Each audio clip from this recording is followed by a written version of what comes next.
Welcome to At the Heart of Caregiving, the podcast for anyone caring for aging loved ones. Whether you're a family caregiver, healthcare pro, or trusted referral partner, we're here to share tips, advice, and real stories to make caregiving less stressful and more rewarding.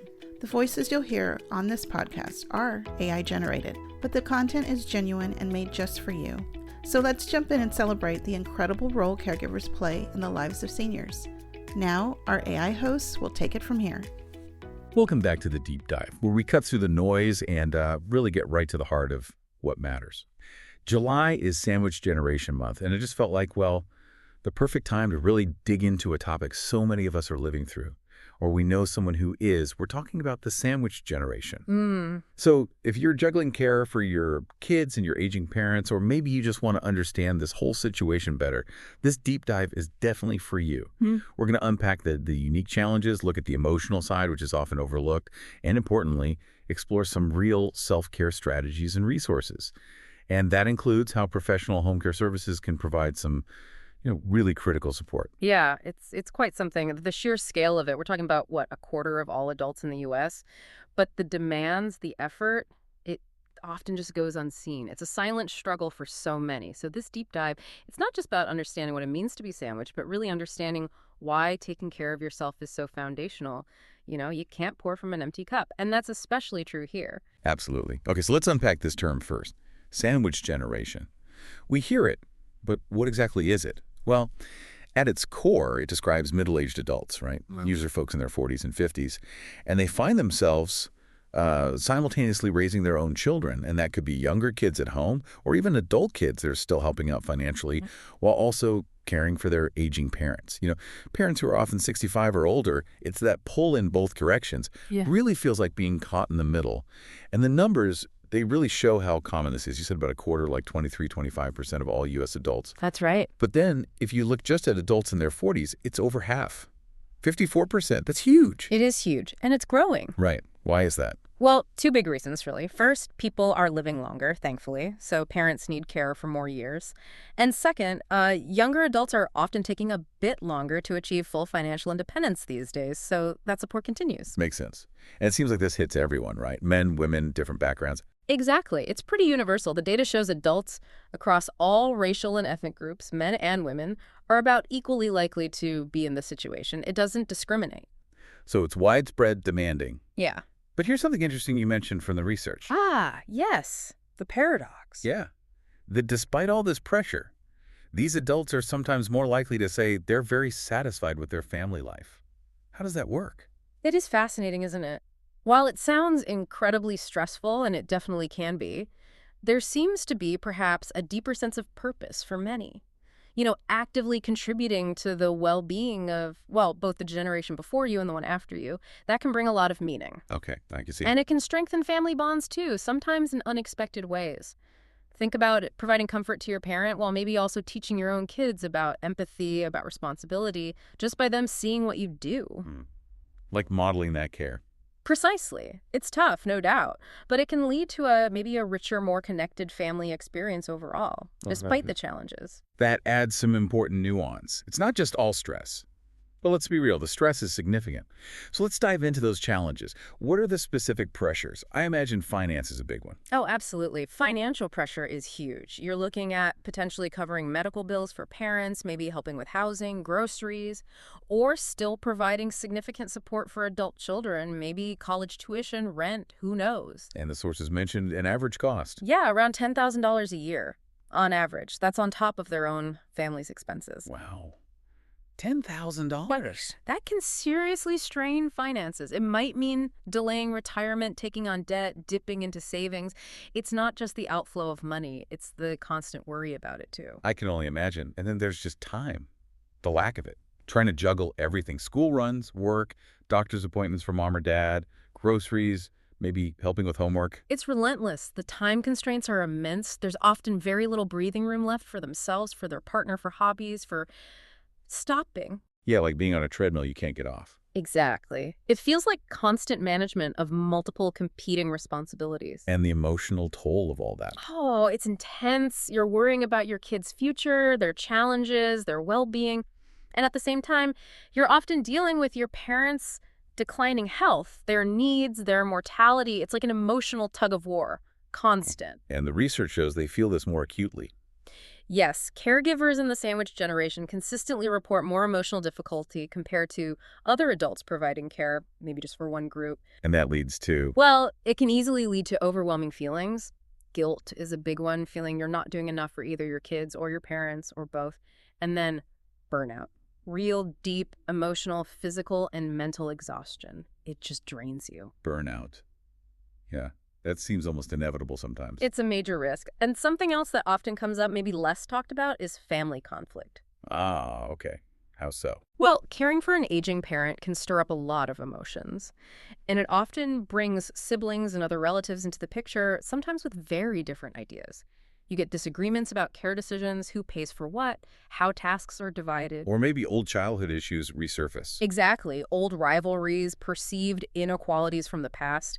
It can all bubble up under the pressure of making these really important, high-stakes decisions now. So how do families navigate that? It sounds like a minefield. It can be.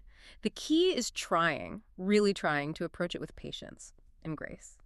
Being honest and direct about what each person can realistically do is vital, setting realistic expectations. Okay. But sometimes emotions run too high. In those cases, bringing in a neutral third party can be incredibly helpful, like a family therapist or a social worker, maybe a geriatric care manager. Someone to mediate. Yes, someone to help ensure everyone feels heard, keep the focus on the parent's needs, and prevent it from turning into, old family feuds. That makes sense. And then there's the caregiver's own internal struggle. You mentioned the role reversal. Yeah. You're still their child, but now you're the caregiver. That must be complex.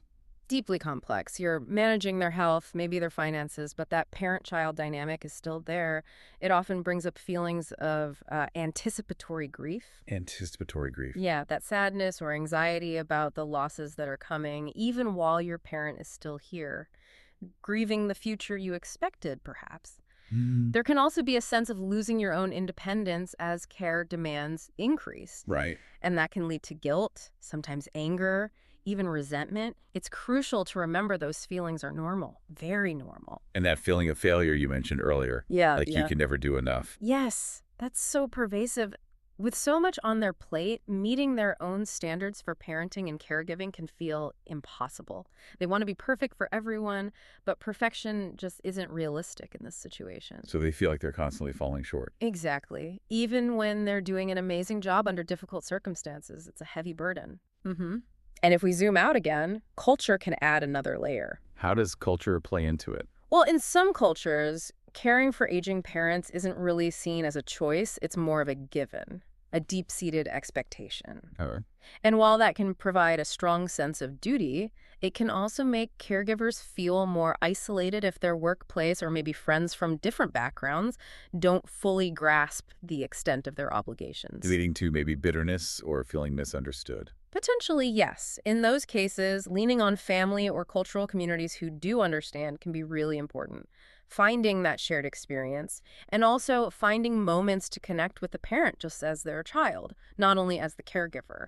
Share a memory, watch a movie, just be together outside of the care tasks. It helps maintain that core relationship. That's a great point. Okay, so we've laid out the financial strain, the time crunch, the emotional weight, the family dynamics, the cultural factors.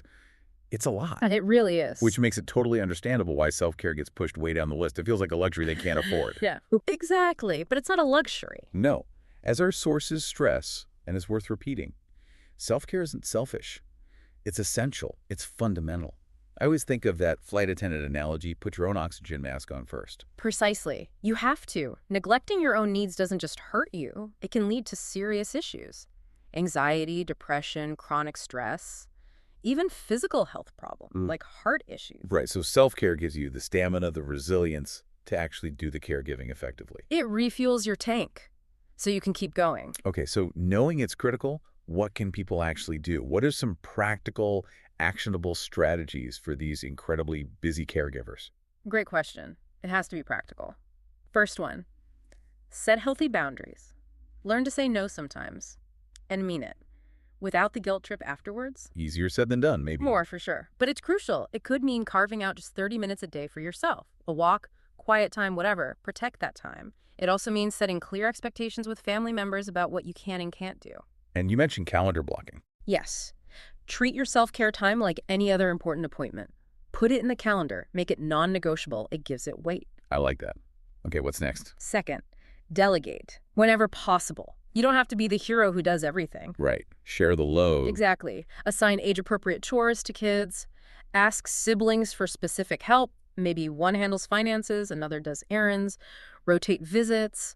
And importantly, don't be afraid to hire help. Professional caregivers for respite care can be a lifesaver. This is where services like Caring Senior Service come in, Right. offering that temporary home care assistance. Precisely. They're designed for this exact purpose, giving family caregivers a break. A few hours, a day, a weekend. You get to rest, recharge, knowing your loved one is getting good, professional, compassionate care. It's not failing. It's using a smart resource, a lifeline. Absolutely. It's about sustainability. Okay, third, prioritize your physical health. Your body needs to keep up. Aim for maybe 30 minutes of movement most days. A walk is great. Try to eat well, fuel, not just filler. And sleep. Aim for 7-8 hours. I know it's hard, but it makes such a difference. Yeah, even combining it, like a family walk. Perfect. Combine exercise with family time. Makes it easier to fit in. Okay, number 4. Mindfulness and meditation. Even just 5 or 10 minutes a day. Deep breathing, a guided meditation. There are great apps like Headspace or Calm that make it super accessible even on crazy days. Just finding a moment of quiet. Small investment, potentially big return for stress levels. What about connection? Fifth, connect with your support system. Isolation makes stress so much worse. Make time, even brief moments, to connect with friends or join a support group. Are there online options too? Definitely. Online communities like Caring Bridge, local groups, maybe through senior centers or churches, talking to people who get it is incredibly validating. You realize you're not alone. That shared experience is powerful. Okay, number 6. Be realistic about expectations. Let go of perfection. It's not achievable. And aiming for it just adds pressure. Right. Focus on progress, not perfection. Exactly. You're doing your best in a really tough situation. That is enough. Let go of the guilt when things aren't perfect. That's a hard one, but important. 7. Make time for joy. Seriously, schedule it. Something just for you that you enjoy. Gardening, reading, music, painting, whatever it is. Like little joy breaks. Yes. Essential mental fuel. Think of them as energy boosts. Non-negotiable. Love that. Okay, 8. Regular mental health check-ins. Like a physical, but for your mind. Pay attention to your stress levels, your mood. Consider talking to a therapist or counselor, maybe even proactively before you hit a crisis point. And virtual therapy makes that easier now. Hugely. Many insurance plans cover it, making it much more convenient to access support right from home. Big barrier removed. Great tip. Number 9. Stay socially connected. Strong social ties buffer stress. Even if it's just a quick coffee, joining a hobby group sometimes, using group chats or video calls, it doesn't have to be huge time commitments. Quality connection matters. That support, that laughter, it helps. Definitely. And the last one, number 10. Plan for the future. Reducing stress now often involves having a plan for later. This means creating or updating wills, health directives, talking about long-term care plans. For your parents and for yourself, too. Tackling those tough conversations. Yes, having those things documented eases future decision-making and provides real peace of mind. Takes some uncertainty off the table. And there are resources like guides from organizations like Caring Senior Service that can really help families prepare for long-term care needs. Planning ahead empowers you. Okay, that's a fantastic list of actionable strategies. It really underscores that the sandwich generation role is vital. Truly foundational in our society, connecting generations with love and care. But as we've discussed, it's just not sustainable without that intentional self-care. Prioritizing your own well-being isn't just for you. It actually enables you to show up fully with the energy and compassion needed for the people depending on you. Well said. It allows you to give your best. And, connecting this back to the bigger picture, seeing how common this is, the emotional and financial weight, it really raises a bigger question for all of us, doesn't it? What societal changes do we need? What community supports? What workplace policies should we prioritize to really, truly support these essential caregivers moving forward? It's not just an individual problem to solve. It's a collective responsibility, something for all of us to think about. That's a powerful thought to end on. A question for all of us. Thank you for joining us on this deep dive today.